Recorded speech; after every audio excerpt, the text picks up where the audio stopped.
Let's be friends. We will Zach Gelb will join us in just a moment. Zach Gelb, again, part of the national show on CBS. His show, the Zach Gelb Show, will join us here momentarily. Huh? I think it needs a number. Yeah. It's a good time to ask for it.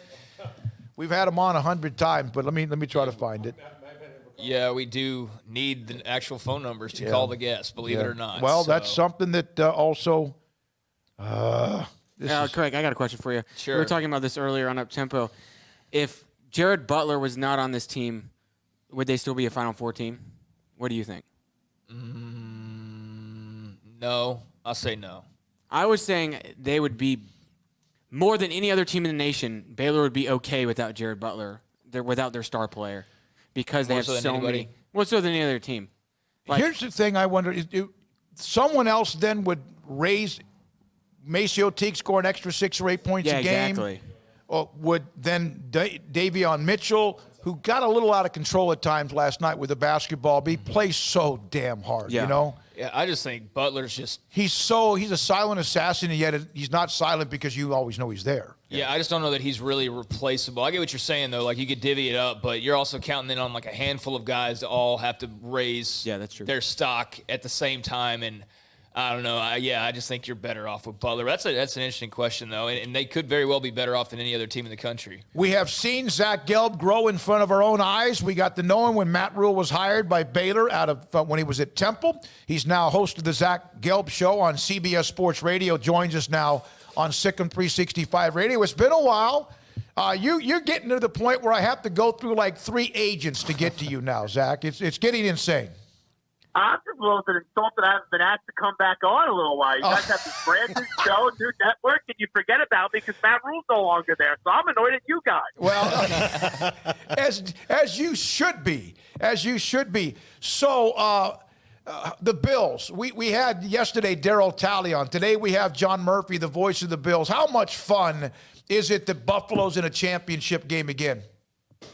It's a lot of fun. You look at this team, and they're just the perfect way on how they've built this organization where they were in the playoffs on that putrid playoff game that we saw wild card weekend a few years back with the Jaguars and the Bills, that low-scoring affair between Tyrod Taylor and Blake Bortles. And then the next year, it was the debut of Josh Allen. They struggled a little bit, but I'll do a little Matt Rhule Temple connection here and Baylor connection as well. It's just, looking back at Matt Rhule's time at both schools, Deion Dawkins, who was a big player at Temple, he had a tweet out at the end of that season in Josh Allen's first year that something special's brewing, and everyone was like laughing at him, and the comments weren't nice. You guys are about to be 6-10. What are you talking about? And now we've seen this run the last 2 years. And here's what I love the most about the Bills. They knew they were good last year, but they knew that if they wanted to be to a level of greatness, they needed to go get Josh Allen, a number one wide receiver, like a Cole Beasley, you guys know, is a good player. John Brown is a good player. But they were aggressive this offseason. And Stephon Diggs, they made that trade. They gave up a first-round pick and then some. And I remember talking to Brandon Beane in the offseason on my show, and I said, you guys gave up a lot. And he goes, well, we don't think we gave up a lot because they were confident that Stephon Diggs, who I thought was just a very good wide receiver, could eventually become a great stud wide receiver. And you're seeing that this year as he does lead the league in receiving yards and receptions. So they've built this organization perfectly with Brandon Beane, with Sean McDermott. They have the quarterback, and they're going to give Kansas City all they got coming up on Sunday. If Kansas City has Mahomes, do you expect this to be a shootout? I think it's going to be a shootout. Now, we got to see the health of Mahomes because other than, I guess, the concussion that he may or may not have, or it's a nerve injury in the neck, earlier in the game, he had that foot injury, and he looked a little bit slow. And quite frankly, ever since that Carolina Panthers game where they only won by 2 points, his offense hasn't been great for 60 minutes. I'm not concerned about them going into the postseason. I think Mahomes will play on Sunday. That's just what my gut tells me right now. But if he does play, with both these defenses not being great, I expect there to be a lot of points. And right now, the Bills, they can't run the football. They lost Zach Moss. Devin Singletary's been disappointing this year. So I expect that this is going to be a show where the Chiefs' offense is more complete and more diverse, and Allen's going to be sitting back and throwing the football all day. I expect there to be a lot of points coming up on Sunday. I think it's going to be a great game. What have you thought of the way Josh Allen is just, consistently been able to command this offense at a high level. I mean, I know the defense has played very well at the same time, but Zach, it was a few years ago, people were debating, Mayfield and Darnold and Rosen and Lamar Jackson, and Josh Allen's just this kid with a big arm, but he's proven he's so much more than that. Yeah, no doubt about it. It's a great point because I didn't know what Josh Allen was going to be coming out of college because I didn't watch, maybe I watched one or two of his games when he was at Wyoming, if that, just because of some of the hype that you were hearing about him in his final year there. But to see the way that he's grown this year, especially in the completion percentage and just the confidence and the leadership that he possesses, he has taken a huge step. I thought the Bills were going to be a good team this year. I thought they were going to win the division. I didn't know that they were going to be the second best team in the AFC and have the potential to give Kansas City run for its money and maybe eliminate them on Sunday. I haven't thought about who I'm going to pick right now. Probably as we sit here on a Tuesday, I would lean towards Kansas City. But Buffalo, they could definitely win this game coming up this weekend. Zach, what is it? I got to tell you, when Tom Brady left New England and he was looking for a place in Tampa Bay, knew that they had something there, and Bruce Arians, of course, but I didn't expect this. I know he's the greatest of all time, and that's always going to be an argument from various angles of how old you might be or who you like, but this is crazy. This is crazy that he goes into New Orleans. I know Drew Brees is not quite the same, and it might be his last game, but your thoughts, what's it like where you are and in the area of Tom Brady now winning in Tampa and the Patriots never sniffed the playoffs? Yeah, well, I'm a Patriot fan, and I expected this year. I'm not saying that I thought they'd be in the NFC title game, but I thought he was going to have a huge statistical season. You could argue that they didn't even ever this year in the regular season look like a dominant force. And then that Brady at 43 years old had 43 total touchdowns. So I do think that there was some untapped potential with this team. And when they were struggling a little bit, I remember getting on the air and saying that this could be a team, not necessarily the style of play, but if you remember the last time the Pats won the Super Bowl, they were not great in the regular season for Patriot standards, and the offensive line started blocking, and they went on that run where they beat the Chargers, they beat the Chiefs in that classic game at Arrowhead, and then you had that low-scoring affair in the Super Bowl. So I never counted the Buccaneers out, but what Brady's doing right now, I definitely thought Brady was going to look better this year than Belichick because of the team that he was at. And, yeah, the Patriots teased you a little bit early on with Cam having that big game and that loss up against Seattle. But if you look at that Patriots offense, and I think a lot of people, miscalculated this last year, everyone was on Brady. Oh, he's done. He's finished. He's looking old. Mm-hmm. And look at the roster that he had last year. It was pretty much similar offensively to the roster that the Patriots had this year. And with Brady not being there, that team was not even close to sniffing the playoffs. So that's not diminishing anything Belichick's done. I think Belichick's the greatest coach of all time. I think Belichick is going to do a nice job getting this team back to the playoffs sooner than what people would expect. But Tom Brady, I knew he was going to be in the playoffs this year, and I did not feel good about the Pats getting in before the season started. That's coming from a Patriots fan. Yeah, being in Philly as long as you were, I know you got your finger on the pulse of what's going on with the Eagles and their head coaching situation. They're casting a wide net, Zach. From what I can tell. I think you're getting interviewed for it. Honestly, they're talking to everyone. Yeah. Are you a coach in the NFL? Yes. What time can you get here? Or can you Zoom? And do you have any idea of what they're really looking for? Or is this Jeffrey Lurie saying, okay, I want to get something different than Doug Peterson, or I can't even figure out what he's doing? Well, just because you interview someone doesn't mean they're going to take the job too. So I wonder how many people, and this hasn't been reported or anything, this is just a gut feel on it.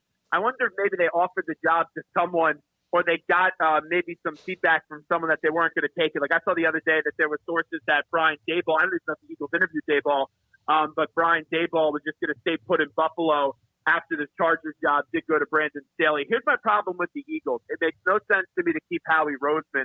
Howie Roseman, to me, is the biggest problem in Philadelphia. The whole organization, after winning the Super Bowl, they talked about how this is going to be a habitual feeling, how this was going to be a dynasty, how get to this is the new norm. And Jeffrey Lurie said that, Howie Roseman said that, and Doug Peterson said that. Now, I'm not defending Doug Peterson for this season. He had a bad year, but since Super Bowl 52, Doug, with not a great roster, coached his butt off and got that team to the postseason twice. Carson Wentz has not played well. He's regressed significantly. But Carson Wentz at least had a 3-4 game run last year where he got the team to the playoffs. What has Howie Roseman done since winning the Super Bowl. And if you're going to tell me drafting Jalen Hurts, we still don't know what Jalen Hurts, and I like Jalen Hurts, but we don't know what he's going to be as an NFL quarterback. And when I think of Howie Roseman, I think of him running this roster, running this team into the ground since winning the franchise's first ever Super Bowl. You look at the receiving position, he could have had Justin Jefferson. He elected to go elsewhere. Jalen Reagor. He could have had DK Metcalf. He went with J.J. Arcega-Whiteside. You have to hit on at least one of those, and he hit on 0 of those. And this team just does not have a lot of talent. And it's a bad job right now. And I think that may be why they're interviewing a lot of people, because who knows who's going to take this job. Zach, as we mentioned at the beginning, we got to know you because of Matt Rhule when he came over from Temple to Baylor. Completed his first season as an NFL head coach, which we all know was his dream, 5-11. But there were a lot of bright spots, a lot of good young players. Jeremy Chin, for example, looks like a guy who's going to be a star for a long time. What'd you think of Matt Rhule and his first season now in the books? You know, it's weird to say he did a good job with a 5-win roster, but I thought he did a good job. And, you know, I follow some Carolina fans on Twitter and some media members. I'm a little bit surprised how critical they've been after year one. And that's what happens in the NFL. There's always unrealistic expectations. If you looked at that roster, though, what did you think? Like 5-6 wins probably. And that's what they did. And they were in close games against Kansas City, up against the Saints, and they didn't go their way. Now, Teddy Bridgewater, I don't think he's the answer for the future. I don't believe he is their long-term plan, even though he's on a 3-year contract. I think they have to figure out the quarterback position. But there's a reason why they had to draft every position this year in the draft on the defensive side of the ball. And you guys mentioned Chin. He did a nice job. And on the offensive side of the ball, you know, Robbie Anderson was a heck of a signing. Yeah. We'll see what happens in the future with DJ Moore and Curtis Samuel. And you lost McCaffrey. So with all that being said, I thought it was a step in the right direction. And really for Matt's plan, and the way I view the plan, is first year I thought it was a wash. Next year I have to see improvement. And then year number 3, I know he's on a 7-year deal. He's got to end up finding a way to make the playoffs in year 3. And after year 3, you got to start to think, okay, can this team win a Super Bowl or not? So we'll know our answer about Matt Rhule in the NFL in a few years, but I don't look at this year as a failure or as a negative season. He has always gotten better after year 1. I mean, we understand, and not a lot of times fans don't want to hear that. Temple, obviously at Baylor, it was 1-11, and he's always told me as well, we'll win when we're ready to win, when we learn how to win. And I won a game late in the year, a big win against somebody that was unexpected. Well, Zach talking about the way Carolina fans have reacted, Zach, it kind of reminds me of the way that people around here in Waco, like when we didn't know much about Matt Rhule, and you were telling us like, hey, it's 1-11, like no, it's going to get better, it's going to get better. And, you know, everybody's like, yeah, sure. Well, I feel the same way now looking at Carolina fans. So I guess it's just been passed along everywhere he goes. I remember, I think I had a conversation with you, Smokey, after the 1-win season, and there was like some awful loss, you know, a school that Baylor should never lose to. I forget who it was. And people in Waco were losing their minds. And I know that you always believe, Smokey, but I said I saw this. You know, at Temple, they had a 2-win season. They were in games up against good teams like UCF, who was a good team that year, and they lost on like a last-second touchdown. And then also Rutgers, they lost late as well. I go, you see signs that they're building something. They're just still a year or 2 away. And then in year 2 of both Temple and Baylor, you saw that next step. And then really in year number 3, that's where the whole program really blossomed. So I think next year, hey, you can't go 4 or 5 wins next year. You got to get to 7. You got to get to 8 in the NFL. But if he does that, that's the step in the right direction. And then come year number 3, I really believe that's when the expectations start. I'm not going to tell you he's going to win a Super Bowl in the NFL, but I'd be surprised if he doesn't get that team to the postseason by year number 3. How about the fit of Fitterer, the general manager, as far as him being hired? I know that they were apparently on staff at one point when Rhule was or knew him when Rhule was at UCLA. Is that you like the fit there? With a lot of these hires, you know, I could say I love it. I could say I hate it. Yeah. I don't really know much about it, so I'm not going to tell you one way or another. I thought at first maybe Caserio would wind up there because, you know, Matt has a lot of respect for the way that the Patriots build the organization and their model. So when I heard that they were maybe trying to interview Caserio, I thought that could be a fit. But, yeah, I look at this one. You know, Matt is clearly – I don't want to say he's fully in control there, but I think he wanted someone that he could be aligned with, and alignment has always been a big thing for him. And that's what I think what makes Matt Rhule special. He knows how to delegate and he knows how to lead. So clearly they shared the same vision, and that's why he's there now in Carolina. Anything else, Paul? Nope. Craig? No, just good to hear from Zach. Good to hear from you, man. A bunch of good games set up this weekend. Yeah. And obviously it's been an interesting shakeup a little bit with the Cowboys staff on the defensive end with Nolan out. They'll go back to someone that the McCarthy's fresh with or knows a little bit about with Dan Quinn. He was not he took a team to the verge of a Super Bowl, but I don't know if he'll eventually get another shot, but you thought about giving Dan Quinn an opportunity to run the Cowboys defense. I don't have a problem with Dan Quinn getting an opportunity. I think he's a good defensive coordinator. Like you said, I don't think he's a horrible head coach. Well, it's clear to me just in Atlanta, and I was calling for him to be fired 2 years ago. They were just patient with him too long. So could he be a good defensive coordinator? Yes.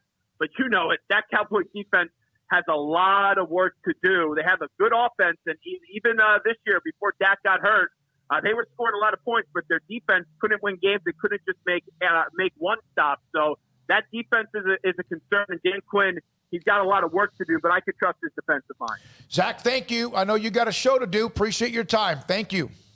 No problem. Next time, you don't have to go through 9,000 PR people. Just text me, all right? I will do that. Always been so accessible to us. Got to know him when Matt Rhule was hired and gave us some great insight. And everything he told us was exactly how it ended up as far as the process, the going from year 1 to year 2 to year 3. And then, of course, now Dave Aranda. Chancey Stuckey, wide receivers coach, kid who played at Clemson, young man who played at Clemson. He'll join us today at 5:30. Also, David Hellman on the Cowboys and Dan Quinn at 5 o'clock among some other segments that we have. Have had some of you, hey, you want to call in and discuss the Baylor win? We'll do that at 4 o'clock. We'll have some audio clips as well from Jared Butler and Mark Vidal and Scott Drew on the win against KU. And Dr. Jamie Harrison of the University Interscholastic League. Looking back, they did it. They played 21 weeks of high school